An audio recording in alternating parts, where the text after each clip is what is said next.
Pero nung nasa training na, sabi ko, ay, ang dami ko pa palang hindi alam. Ang dami ko pa palang kailangan malaman na akala ko okay na. Pero nung nasa training na, ay, kailangan pala ganito, ganyan. Just, I'm planning to hire you na as permanent na, sabi niya. Ganon. Ito, hala, permanent, hindi pa po tapos yung training namin. Napapakabot ako naman. Hindi pa tapos yung training namin nila, Sir Jason. Hello everyone, welcome back to my YouTube channel. Today is another inspiring video for all newbies and beginners. Our guest is one of my students who was hired as business process improvement and social media manager. And right now, earning almost 40,000 per month. Wow! Sobrang laki na to na sana once no experience ka. The amazing part sa story niya, he landed a job pero hindi pa siya tapos sa training before. Paano kaya ito niya na-achieve? Ano yung diskarte niya para makapag-land ng job as a VA and earn almost 40,000 per month? Let's welcome sa channel natin, Braille.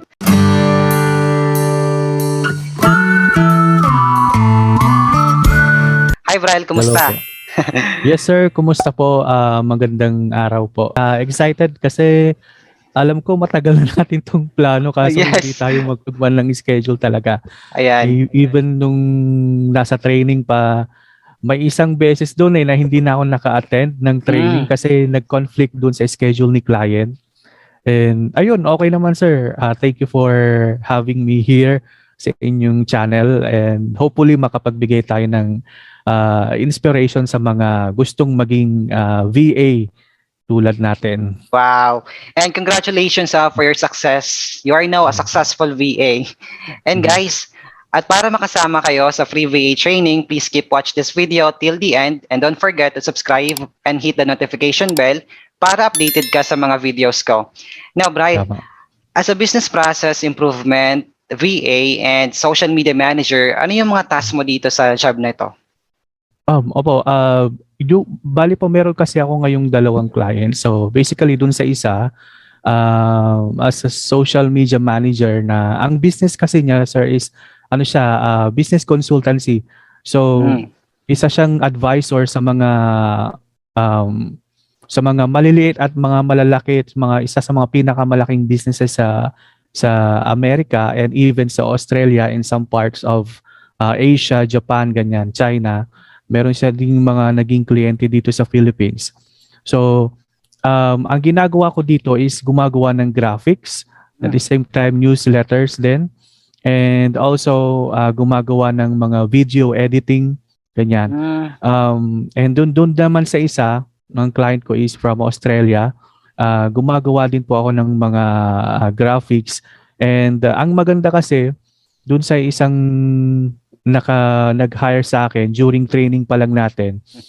Actually, hindi ako nag-apply doon. Hindi ako nag-apply talaga. During our first ilang sessions pa lang natin. So, inayos ko na yung profile ko sa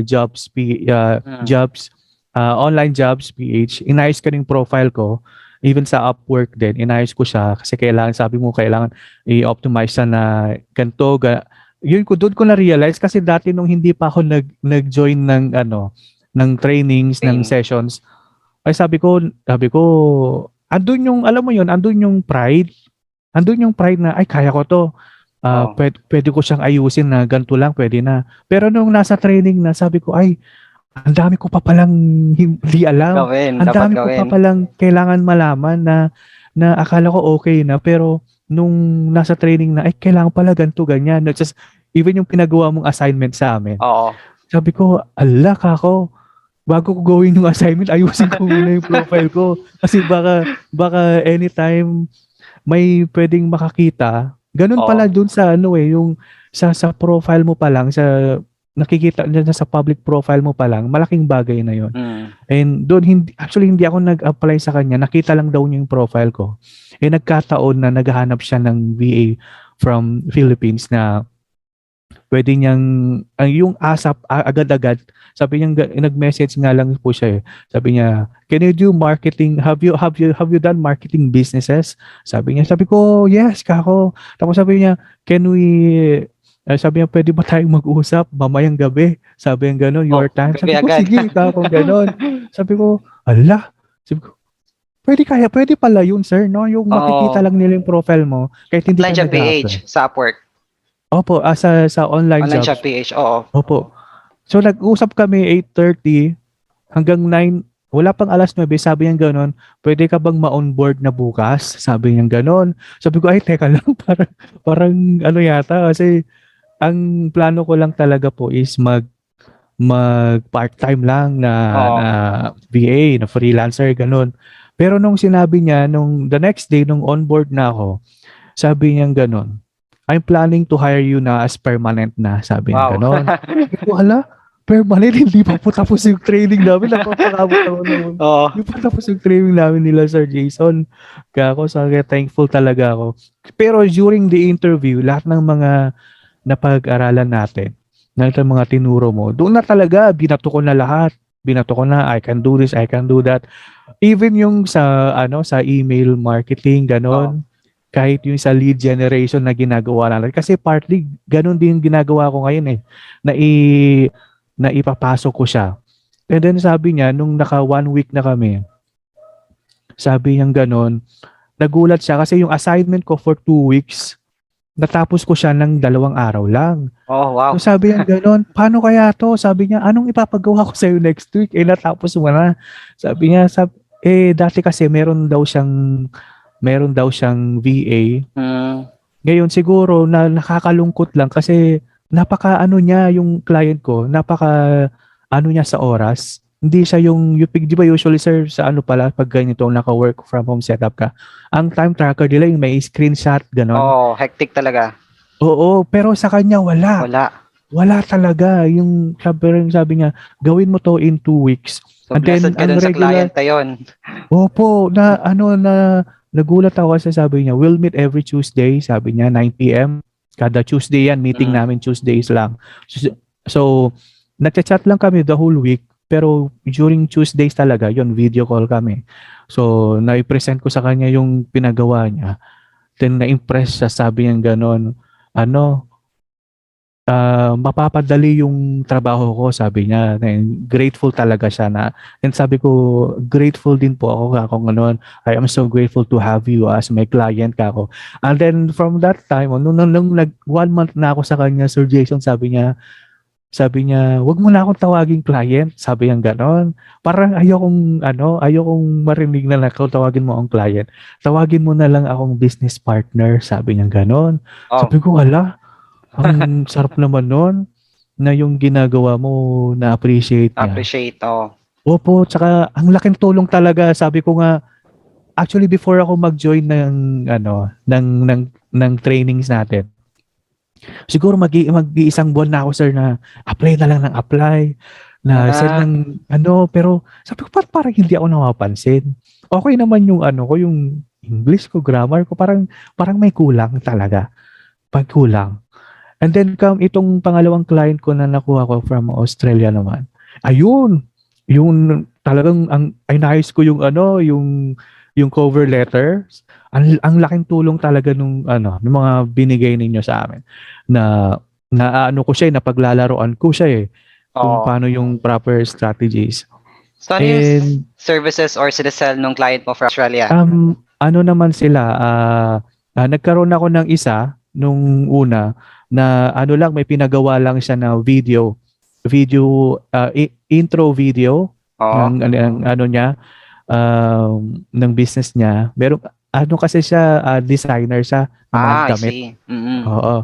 Tapos kinuha kasi siyang nag-design ng damit ni Miss Australia, yung Miss Earth. Oo. Sa Miss Yung Earth? damit nung Miss Australia, siya yung gumawa. Wow. So sabi ng gano'n, kailangan ko ng intro video lang ng collaboration ng company ko and ni Miss Earth Australia, gano'n. Oh. So sabi ko, sige, pahingi na lang po ng logo. Logo lang hiningi ko, logo lang, tsaka yung kung anong ilalagay, tapos ginawan ko na lang na intro video. Kinatuwa naman siya. Sabi ko, okay na to, pang din, pangbayad din ng internet. Alam mo yung pangbayad ng internet. Wow, galing mo ha. Sabi ko, laking bagay talaga nung meron kang backup. Alam mo yung mga files na ginamit natin. Kahit hanggang ngayon, pinapanood ko siya pagka yung medyo inaantok na ako kasi yung dalawang clients ko na yun, sabi nila, gusto nila mag-work ka ng time zone mo. ng oras mo dyan. Wow, ganda. Oo. Sabing ganun, mag-work ka ng time zone mo, wag yung sa akin, kahit yung sa New York, sabi niya. Yung sa iyo para hindi ka mahirapan. Sabi ko kasi sanay na ako na nagtatrabaho ng gabi para tahimik, peaceful, Tama. tsaka makapag ka. Sabi ko anytime na kailangan nyo ng na kailangan mo na gusto mo i-post natin to sa LinkedIn account mo, sa social media, pwede kong magawa agad. Sabi kong ganon. So, pinapanood ko pagka maalauna, alas 2 na, alas 3 na ng madaling araw. Balikan ko nga yung video namin kasi pag alanganin ako, Oo. yung sa Snow.io, mga ganun, kasi sa lead generation, kasi party nagagamit ko siya eh. Oo. Kasi ang isa sa mga project na pinagawa sa akin is competitor analysis. Competitor analysis. So, ano yung task mo dito? Kailangan siyempre para alam mo yung gagawin mo dun sa company. Alam mo kung ano yung ginagawa ng mga competitor, sabi niya. Okay. Sabi ko, sige, kako. Sabi ko, parang may nabanggit na ganyan si Sir Jason dati, kako. Binalikan ko yung mga videos natin. Andon yung paano mag-search ng mga companies na, kasi madali na naman kung actually, i-google mo lang yung mga companies na ganun yung ginagawa nilang business. Pero mas madali siya kung i-filter mo siya talaga. Kung ma-filter mo yung mga existing na companies, even sa Philippines, marami palang ganyang business dito. Marami palang ganyan. Opo, ang dami dyan sa Mindanao mostly. Search mo yung business consulting companies, ang dami lalabas dyan. Visayas, Mindanao based sila. And then kukunti lang dito sa Metro Manila, hindi ko alam kung bakit eh. Tapos sinerch ko din. Tapos yung interview namin, sir, sabi niya, nakita kasi niya doon sa, di ba sa online jobs PH, ilalagay mo kung magkano yung asking salary mo. Hindi na yun ma-edit, di ba? Hindi na siya ma-edit siya. Ma-edit siya? Oo. Punta ka lang doon sa parang setting or edit mo the profile. And sa Upwork kasi guys, sa mga platforms like Upwork, OnlineJobPH, Outsourcely, you need to create talaga or have a good profile. Kasi aside from tayo nag-a-apply, minsan kasi yung mga recruiters, mga clients, sila mismo nagse-search ng right candidate para sa job offer nila, no? Sa OnlineJobPH, yes, pwede siya i-edit. Pwede siyang i-edit. Oo. Kasi ang nilagay ko doon is, sabi ko, since first time ko, ilagay ko 35 kako. And then, nung nag-uusap na kami, bago kaming mag-usap, sinerch ko kung magkano yung usually na salary ng consultant dito sa Philippines na based dito. Nasa range siya ng 27, 28. Ng consultant yun na hindi ng assistant, ng virtual assistant gano'n, ng consultant. Sabi nasa 28 siya. So kailangan kahit pa paano itaas natin. Tapos nag-agree siya sa wala siyang sabi niya gano'n, okay, no problem. Sabi niya, okay. Yaman. Oo. Sabi ko, kako. Parang nung una, medyo baka may scam ako nito, kako. Parang sana lang oo. Pero sabi niya kasi, nung matatapos na yung interview namin, sabi niya, I like your personality, sabi niya gano'n. Sabi ko kasi, ang dami kong gustong idea sa company mo, kako. Kasi before interview, sinerch ko lahat yung sa website niya. Hindi ko lang natapos, pero yung mga yung about, saka kung ano yung services na ino-offer niya. Para at least alam mo kung paano iba to. Dapat iba kasi yung mga answers mo. During the interview guys, dapat may background ka ng company, kung ano yung sinasal ng company. So, even yung, siya mismo kasi yung may-ari babae siya yung mismo yung may-ari ng kumpanya. So may mga interns siya from the US din, nakasama niya doon. And dati meron siyang VA na taga-Philippines. Kaso nag-end siya after 4 months lang dahil nagkaroon yata ng problema doon sa schedule ng VA niya dito. And then it took like 2 months bago siya mag-hire ulit. And sabi niya, this time I'm gonna hire someone na gusto ko maging permanent na, sabi niya. And thank you kay Lord talaga na na napadaan siya dun sa profile ko. Tapos sinend ko din sa kanya yung ginawa natin na resume. Gumawa tayo ng resume.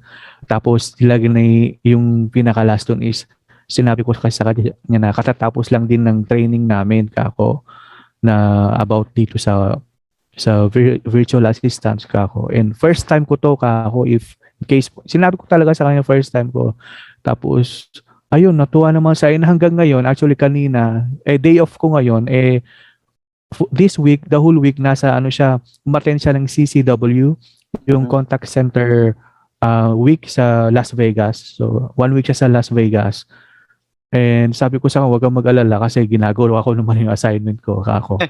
So, Tuwa naman siya. blessed from the above talaga yung client mo ngayon. So before, nung nasa training pa tayo, nag-a-apply ka na, diba? So sa tingin mo, nung nag-apply ka sa isang job offer, bakit gusto ng client na i-interview ka? May edge ka ba? Maganda ba yung resume mo? Ano sa tingin mo, bakit ka nila nagustuhan? Sabi ko nga, ang laking bagay ng trainings natin kasi yung updated lahat, in-update ko lahat talaga. Yung even word by word, yung bullets to bullets na ilalagay mo lahat. Lahat kung kaya mong ilagay lahat ng mga skills mo, even sabihin mo yung kaya mong mag-boost kung familiar kayo sa Facebook advertisement ganon, kung kaya mong mag-run ng Google Ads ganon, malaking bagay yun sa kanila kasi pero although itong client ko is hindi siya gumagamit ng mga boosting ganon, gusto niya lahat organic I likes, see. organic views, Organic. gano'n. Kasi sabi niya gano'n, gusto niya kung may makakita naman ng ano natin, ng services na in-offer natin, yung mga talagang interested talaga, sabi niya. So na-challenge ako kasi meron akong YouTube channel, meron akong Facebook page na napalaki ko siya using yung boosting din, hindi lang yung organic. O sabi ko, challenge talaga yun na especially sa LinkedIn. Naka-focus kasi sa LinkedIn, sir. So, yun, kailangan yung ipopost ko dito na image, sabi niya, mag-earn ng pag naka 1,000 views siya, sabi niya, kulang pa yan. Sabi niya gano'n.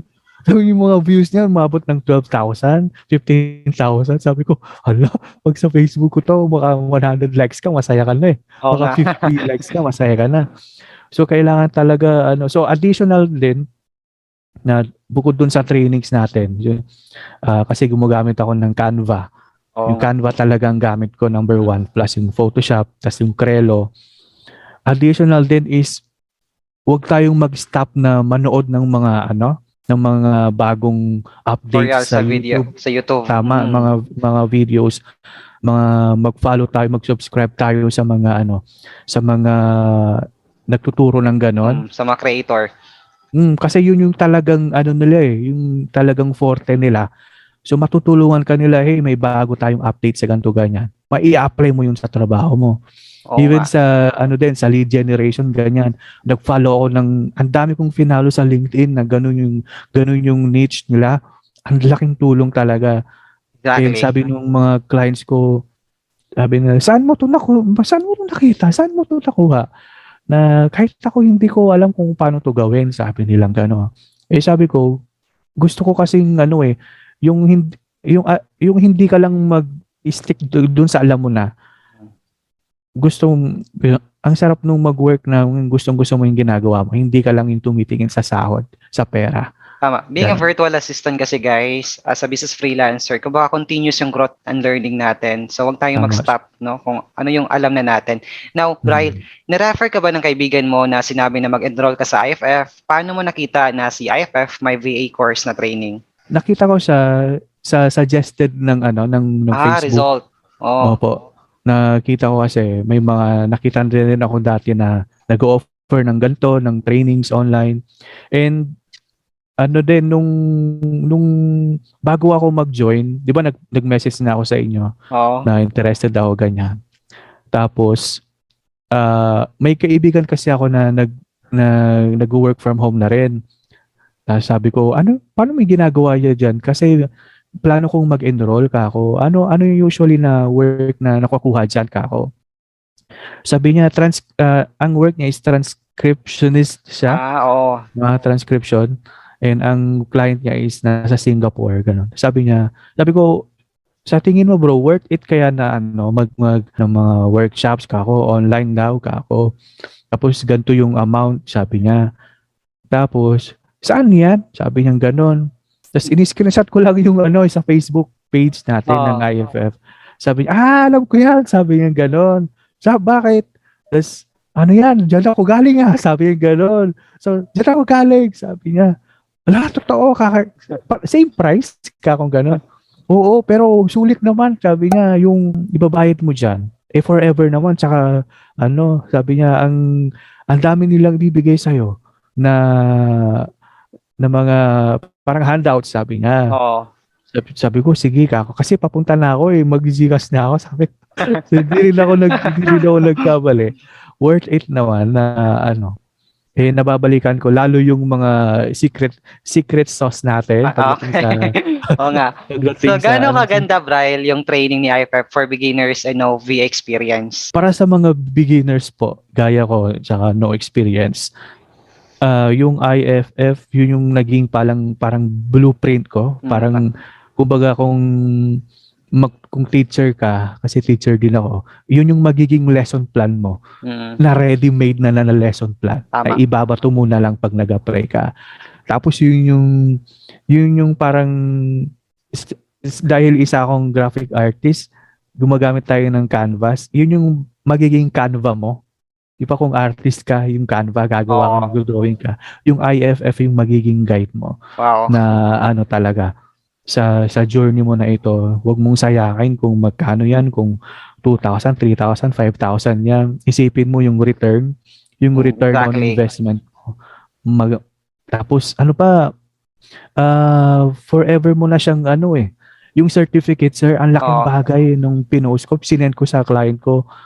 Sinend ko even sa mag-i-interview sa akin. Sinend ko na yun kahit hindi sinend ko na siya talaga. Sabi ko, ito yung trainings namin na kako, lahat ng pwede nyong i-offer na trabaho, kako, meron po ako niyan certification, kako. Tama, Brian, no, yung thoughts mo about IFF. And I would strongly believe talaga na affordable ang training ni IFF kasi nga, based sa salary mo ngayon, parang 3 days income mo lang, bawi agad yung enrollment fee na binayad mo, di ba? Tama. Di ba we have 5 sessions before, so 5 live calls. So ano yung pinakamaganda na discussion sa training natin? Ang na-enjoy ko dun yung on the spot na quizzes natin. Yung on the spot na quizzes. Kasi na-miss kong mag-aral. Na-miss and online classes ilang di ba? Parang ganito pala yung mag-online classes, yung on the spot na quizzes. And syempre yung sa social media marketing natin. Tapos yung mga website na pwede nating puntahan. I see. Kasi hindi ko alam yung dati. Hindi ko alam na may ganito pala. May ganito palang mga softwares, may ganito palang mga free websites na may pwede na ipo-provide na pwede nating gamitin. Ang laking bagay talaga. Right. And especially yung paggawa ng cover letter, dahil doon yun yung unang contact natin sa job, to land a job. Tama naman, yung cover letter as well yung resume. Di ba yung profession mo before is bank employee? So bakit naisipan mo mag-VA na lang? Mag-work from home na lang? Opo, naging bank officer ako tapos nag-join din ako ng call center for like 8 years na nasa call center tayo. Tapos, di ba nung pandemic lahat home-based na? Oo, home-based. Tapos parang inisip ko na yung masisave mo na energy, unang-una energy, masisave mo na oras, yung time management na napaka-importante. Tapos pag naka-set up ka ng ganito sa bahay, yung mas nagiging productive ka. Na gigising ka na ang dami mong pwedeng gawin. Tapos although ang client mo, kausap mo, ang boss mo, manager mo nasa ibang lugar, nasa ibang bansa. Pero yung alam mo yung trust, doon ka natuto na magtiwala. Yun yung edge natin, especially sa mga Pinoy na nakikita nila, nakikita ng mga ibang nationalities na pag Pilipino yung assistant ko, pag Pilipino yung inaasahan ko, hindi masasayang yung pera nila, hindi masasayang yung oras nila. And sa atin kasi, as Filipino, once na-appreciate ni client na foreigner tayo, di ba? Once nagbigay ng trust sa atin, parang ang ganda sa feelings, no? Di ba? Na-feel mo yun? Ang sarap. Tapos, may mga kaibigan din ako na, yan, sa group chat namin, tatanong, pre, kumusta diyan? Maganda ba ang ang work environment sa sa PC na kasama mo lang Oo. puro edit ganyan. Sabi ko, ang sarap ka ako kasi may peace of mind ka na hindi mo iisipin na ala baka bukas makalawa ganto ganyan bumagyo na naman lalabas ako mata-traffic ka tapos malate ka sa trabaho ganun ang sarap sa pakiramdam na andito ka lang nasa bahay ka lang gising ka maligo ka then log in work lalo pag gantong client yung makuha mo na walang mga screenshot sa ginagawa mo sa monitor but as so May long trust as kasi. so long as ginagawa mo yung work mo na naka-login ka tapos every time na kailangan niya ng gantong access, send mo kaagad. Malaking bagay 'yon, yung Long as nasasend mo yung mga outputs, yung mga tama. projects na Opo. given deadline. Now, Pwede nang bumuhay tapos hindi mo na iisipin yung mga finances mo na nagastusin ng bills. Makakapag-ipon ka. Sabi ko Talaga. nga kung magtatagal ako dito sa kliyente ko na to, sa work na to, makakaipon. Kasi ako ilang months pa lang ako, parang magti 3 months pa lang. Mm. And yung savings na meron ako ngayon, alam mo yun, yung unlike dati na pagkasahod, magwi-withdraw ka pa lang pero nagka-calculator ka na. magkano yung may iwan sa akin. So, diba, maglo-load ka pa, bibili ka pa ng kung ano-ano. Tawa naman. Ngayon, Now, malaking tulong talaga. ngayon na you're earning 40,000 per month, ano yung gagawin mo sa pera mo? Ngayon, Savings lang. yung Save. savings tapos dagdag puhunan din. Kasi meron din Exactly. akong business na na perfume business, mga oil-based na Oh. perfumes. Mm-mm. And meron din akong business na yung nagbebenta ako ng mga condenser microphone na kasi active din ako sa sa Kumu, ganyan, kumakanta-kanta tayo Okay. diyan. Yeah, so nakabenta pa rin. So kung dati nag-i-stock ako ng gantong lang mga 2 boxes gano'n. Ngayon nakakapag-stock na ako ng mga nasa 5, 6 gano'n. I see. And hindi mo naisipin yung backup na ibebenta mo. So multitasking tayo, ang dami nating pwedeng pagkakitaan. And malaking tulong to kasi gabi ako nagka-online na nag-work. And then pagka umaga, pasulput-supot yung mga nag-i-inquire sa business. So malaking tulong talaga siya.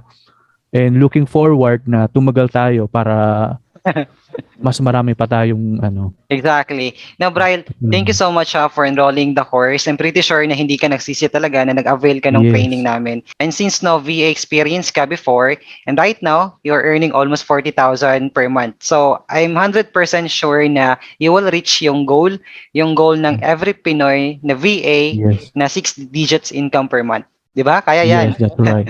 Kaya. And lalo maluwag-luwag yung oras Hmm.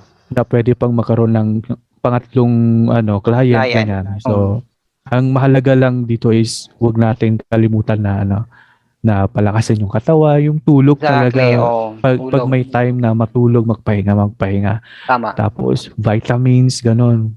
Importante yung kahit mag-isa kang nag-work dito, Hmm. huwag mong kalilimutan yung makipag-usap, makipag-chat sa iba. Kasi yung mental health importante yan. Kasi may Makipag-bonding. times talaga na, may times na mababurn out tayo na lalo sa mga schedule, sa mga deadlines. Tama.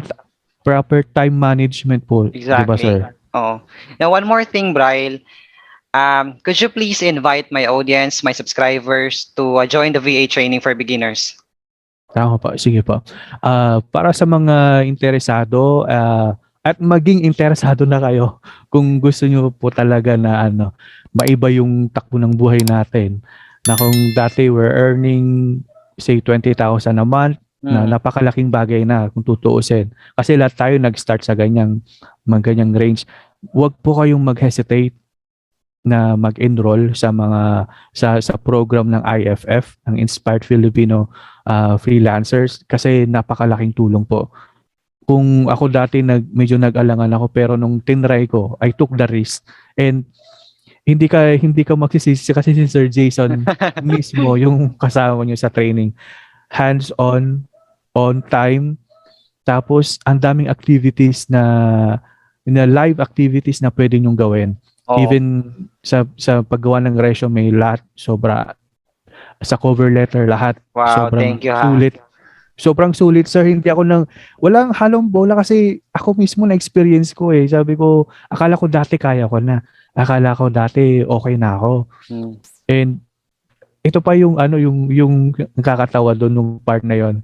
Yung may savings ako, sabi ko, magse-set up ako ng gantong PC, lahat monitor, lahat camera, ganyan, headset. Sumali pa ako sa paluwagan. Oo.